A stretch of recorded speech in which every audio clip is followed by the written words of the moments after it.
जय जोहार, जय छत्तीसगढ़। साथियों, मैं अभी सरगुजा संभाग मुख्यालय अंबिकापुर में हूँ और मेरे साथ में छत्तीसगढ़ गौण कर्मचारी कल्याण परिषद के संस्थापक माननीय एपी सांडिल साहब मौजूद हैं मेरे साथ में।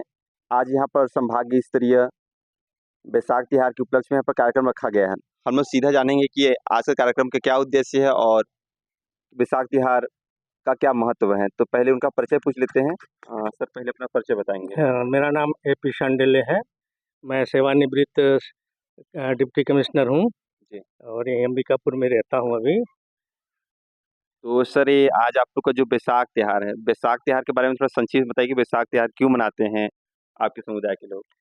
एक्चुअल में बैसाख त्योहार का जो है हमारे गौड़ समाज में खास करके बहुत ही ज़्यादा महत्वपूर्ण है और महत्वपूर्ण त्योहारों में से एक त्यौहार है। ये जो त्यौहार है हम लोग बैसाख के उजला पक्ष में मनाते हैं। अपनी सुविधा अनुसार हर परिवार इस त्यौहार को अपने अपने घरों में या सरना में इस कार्यक्रम को आयोजित करते हैं। वर्तमान समय क्या है, सरना का परंपरा खत्म होते जा रहा है। अब उसी को ध्यान में रखते हुए कि समूह में एक साथ हम लोग इस त्यौहार को मना सकें और उसी हिसाब से आज ये जो है यहाँ पर सामूहिक रूप से इस त्यौहार का आयोजन किया गया है।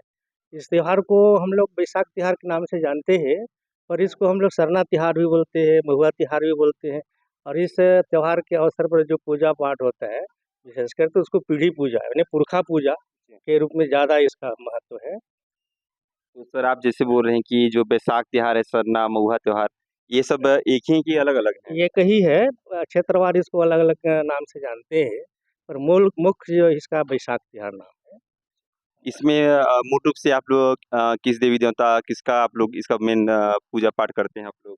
देखिए, घरों में हम लोग कुल देवता के रूप में बुढ़ादेव का ही पूजा करते हैं। सरना में भी हम लोग उसी कुल देवता का बुढ़ादेव का ही पूजा करते हैं।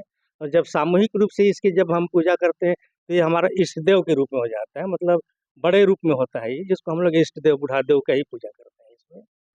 तो क्या ये आप लोग की गौड़ समुदाय के अलावा और भी समुदाय के लोग इस त्योहार को मनाते हैं कि सिर्फ़ आप लोग गौड़ समुदाय के लोग मनाते हैं? नहीं, अभी तक इस त्योहार को हम लोग गौड़ समाज के लोग ही ज़्यादातर मनाते हैं, पर इसका दूसरा रूप मुझे लगता है कि सरना जो पूजा होता है इन लोग का उरांव समाज में या कंवर समाज में, तो सरहुल तिहार के नाम से इसको जानते हैं इन लोग। और इसका इन लोग जो है कोई डेट निर्धारित नहीं है, कोई समय निर्धारित नहीं है, लेकिन हम लोगों का जो है ये निश्चित है कि वैशाख त्योहार जो है हम लोग वैशाख महीना के उजेली पक्ष में हम लोग मनाते हैं इसको।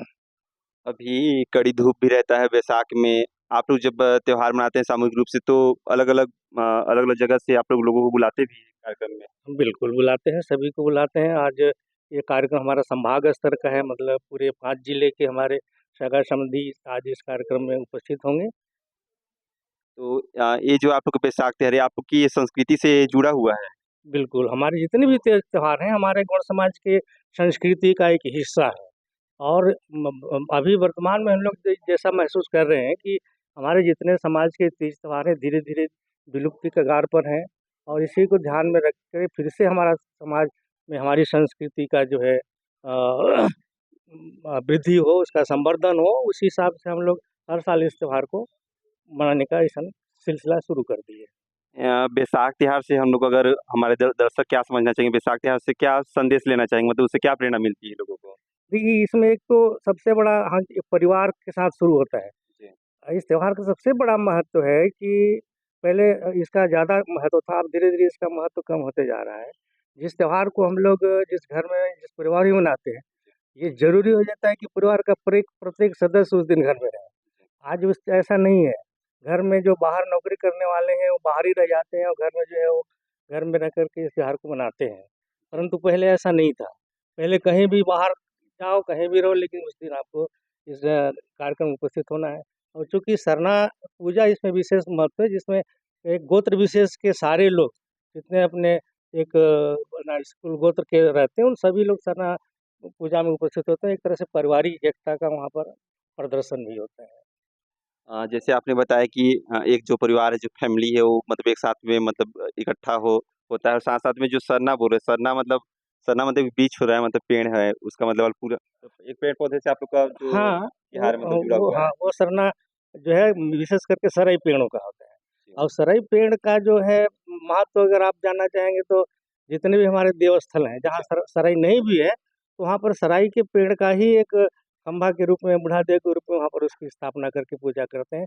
मान्यता हमारा ये है कि सराई पेड़ में हमारा बुढ़ादेव का वास होता है।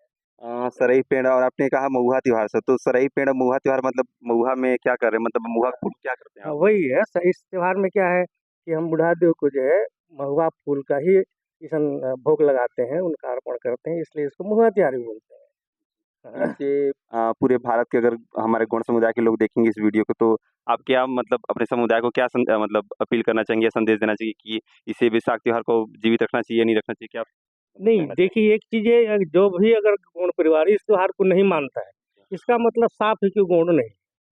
मुझे जहाँ तक जानकारी है, हिंदुस्तान के पूरे राज्यों में जहाँ-जहाँ भी गौड़ लोग हैं, इस त्योहार को मानते हैं, चाहे जिस रूप में मानते हैं, जैसे भी मानते होंगे, लेकिन हर गौड़ इस त्योहार को मानता है।